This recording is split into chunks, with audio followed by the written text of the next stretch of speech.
इस वक्त की दोस्तों तमाम बेहद ही बड़ी खबरें सामने आ रही हैं, जहां पर पहली बड़ी खबर में बताएंगे राहुल गांधी पहुंच गए हैं पीएम मोदी के साथ मीटिंग करने के लिए। चुनाव आयोग से जुड़ा है पूरा मामला, जानेंगे खबर। बात होगी दोस्तों, यहां पर अपडेट आ रही है सीजीआई की कोर्ट से सामने निकल के, जहां पर बीजेपी की मुश्किलें बढ़ाने वाली खबर आ रही है।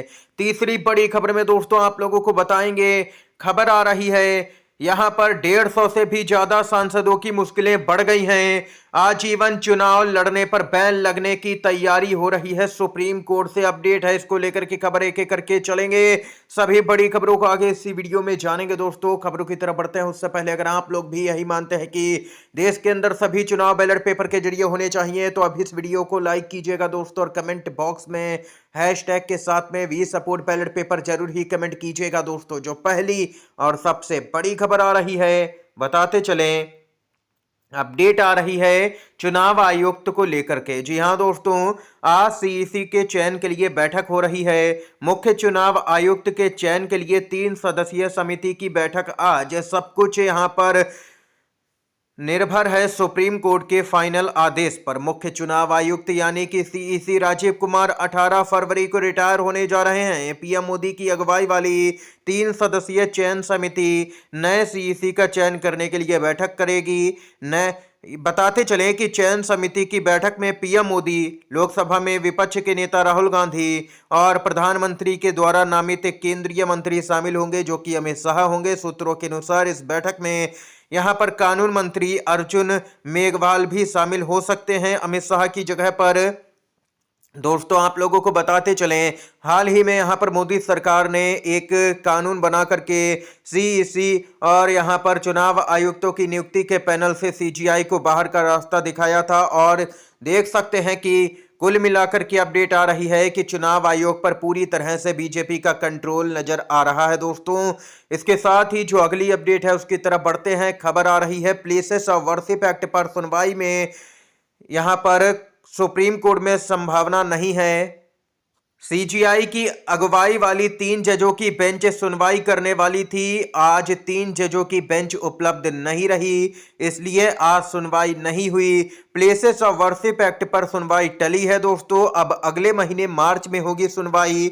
बताते चलें कि सुप्रीम कोर्ट ने प्लेसेस ऑफ वर्शिप एक्ट से जुड़ी याचिकाओं पर सुनवाई टाल दी है। अब यह सुनवाई अगले महीने मार्च में यहां पर होगी दोस्तों। इसको लेकर के तारीख जल्द ही सामने निकल के आएगी। कई याचिकाएं दायर हैं, इसको लेकर के मांग की गई है। कांग्रेस पार्टी ने भी याचिका लगाई है और कहा है कि प्लेसेस ऑफ वर्शिप एक्ट जो है उसको सख्ती से सुप्रीम कोर्ट देश भर में यहां पर लागू करवाए, पालन करवाए उसका, क्योंकि बीजेपी सरकार इस कानून का पालन नहीं कर रही है। इसके साथ ही दोस्तों एक और बड़ी खबर की तरफ बढ़ते हैं। नई दिल्ली रेलवे स्टेशन पर हुई भगदड़ के मामले पर एक वकील ने सुप्रीम कोर्ट से स्वतः संज्ञान लेने का अनुरोध किया। जस्टिस अभय एस ओका ने वकील को सीजीआई के सामने यह मुद्दा उठाने को कहा। यह यहां पर अपडेट आई है दोस्तों, यानी कि अब पूरा मामला पहुंच गया है सुप्रीम कोर्ट में, सीजीआई तक। इसके साथ ही दोस्तों यहां पर अगली जो खबर है काफी चौंकाने वाली है।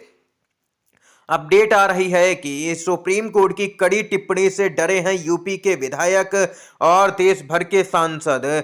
जी हां दोस्तों, क्योंकि यूपी में सबसे ज्यादा दागी हैं। अगर सजा हुई तो 1/3 सीटें खाली हो जाएंगी तुरंत ही। आप लोगों को बताते चले, देश भर में यहां पर सांसदों और विधायकों पर कई गंभीर मामले दर्ज हैं, लेकिन फिर भी इनके चुनाव लड़ने पर कोई भी बैन नहीं लगता है और सालों तक मामले चलते रहते हैं। हाल ही में सुप्रीम कोर्ट ने कड़ी टिप्पणी की और कहा कि जब यहां पर सरकारी जो कर्मचारी होते हैं उनको अगर सजा हो जाती है तो उनको सेवा से बाहर कर दिया जाता है, फिर दोषी व्यक्ति संसद में कैसे लौट सकता है, कानून तोड़ने वाले कानून बनाने का काम कैसे कर सकते हैं। सुप्रीम कोर्ट ने ये तीखे और गंभीर सवाल किए दोस्तों, जिसके बाद में माना जा रहा है कि अब जल्द ही यहां पर जो सांसदों और विधायकों पर केस दर्ज है देश भर में, उन पर ताबड़तोड़ तरीके से सुनवाई की जाएगी और सभी को सलाखों के पीछे भेजा जाएगा जो भी दोषी होंगे। और इस लिहाज से देखा देखा जाए तो मौजूदा सांसदों की संख्या 150 पार हो जाती है। यानी कि अगर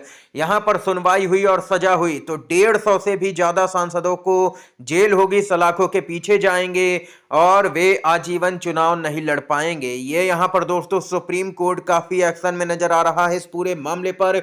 इसके साथ ही एक और अपडेट जो आ रही है दोस्तों, कांग्रेस पार्टी की बड़ी बैठक होने जा रही है। आनन फानन में बड़ी बैठक बुलाई गई 19 फरवरी को सुबह 10:30 बजे दिल्ली में कांग्रेस के नए ऑफिस इंदिरा भवन में महासचिव और प्रभारियों की होगी अहम बैठक। बताते चलें कि कांग्रेस अध्यक्ष मल्लिकार्जुन खड़गे और अन्य नेता संगठन की गतिविधियों को लेकर के मंथन करेंगे। इस बैठक में ये अपडेट आ रही है सामने। इन सबके बीच में 19 फरवरी को ही अपडेट आ रही है कि राहुल गांधी और प्रियंका गांधी महाकुंभ में जाएंगे। इसको लेकर के भी खबर आ रही है। इससे पहले ये खबर थी कि 16 फरवरी को जाएंगे, लेकिन अब अपडेट आ रही है कि 19 फरवरी को महाकुंभ जाएंगे राहुल गांधी और प्रियंका गांधी। इन सबके बीच में दिल्ली पहुंचे बिहार के मुख्यमंत्री नीतीश कुमार हलचल बढ़ा दी है। नीतीश कुमार ने एक बार फिर से दिल्ली पहुंच करके, जब जब नीतीश कुमार दिल्ली पहुंचते हैं तो कुछ ना कुछ यहां पर बड़ा खेला करते ही हैं। इसके साथ ही दोस्तों खबर आ रही है कि गुजरात में शांतिपूर्ण तरीके से संपन्न हुआ निकाय चुनाव, 5084 प्रत्याशियों की किस्मत ईवीएम में कैद। गुजरात में रविवार को कड़ी सुरक्षा व्यवस्था के बीच विभिन्न स्थानीय निकायों के चुनाव और उपचुनाव के लिए मतदान यहां पर संपन्न हुआ। इसके साथ ही 5084 उम्मीदवारों की किस्मत ईवीएम में कैद हो गई। अधिकारियों ने बताया कि जूनागढ़ नगर निगम, 66 नगर पालिकाओं और 3 तालुका पंचायतों के लिए चुनाव हुए। दोस्तों आप लोगों को यहां पर बताते चलें कि ये चुनाव अभी तक बैलेट पेपर के जरिए से होते थे निकाय चुनाव देश भर में, लेकिन अब लगातार देखा जा रहा है कई जगहों पर कि निकाय चुनाव भी अब विधानसभा और लोकसभा चुनाव की तरह ईवीएम से ही कराए जा रहे हैं। इन सबके बीच में बीजेपी की तानाशाही भी देखने को मिली है, क्योंकि विभिन्न स्थानीय निकायों में 213 बीजेपी के प्रत्याशी निर्विरोध यहां पर जीत गए हैं, क्योंकि इन सीटों पर मतदान ही नहीं हुआ। क्योंकि यहां पर सभी प्रत्याशी जो थे दूसरी पार्टी के या निर्दलीय, उन सभी ने अपना एक एक करके नामांकन वापस ले लिया और इन सीटों पर केवल एक ही उम्मीदवार सत्तारूढ़ भाजपा का मैदान में बचा, जिसके कारण बीजेपी की 213 से भी ज्यादा सीटों पर निर्विरोध जीत का यहां पर दावा किया जा रहा है। ये यहां पर दोस्तों अपडेट आई है। इसके साथ ही जो अगली बड़ी खबर है उसकी तरफ बढ़ते हैं। दिल्ली में कौन होगा मुख्यमंत्री, इसको लेकर के अपडेट। 19 फरवरी को होगी बीजेपी विधायक दल की बैठक। शपथ ग्रहण 20 को। बीजेपी ने यहां पर बताते चलें कि आज होने वाली विधायक दल की बैठक 2 दिनों के लिए टाल दी है। अब यह बैठक 19 फरवरी को होगी। अगले दिन 20 फरवरी को शपथ ग्रहण होगा।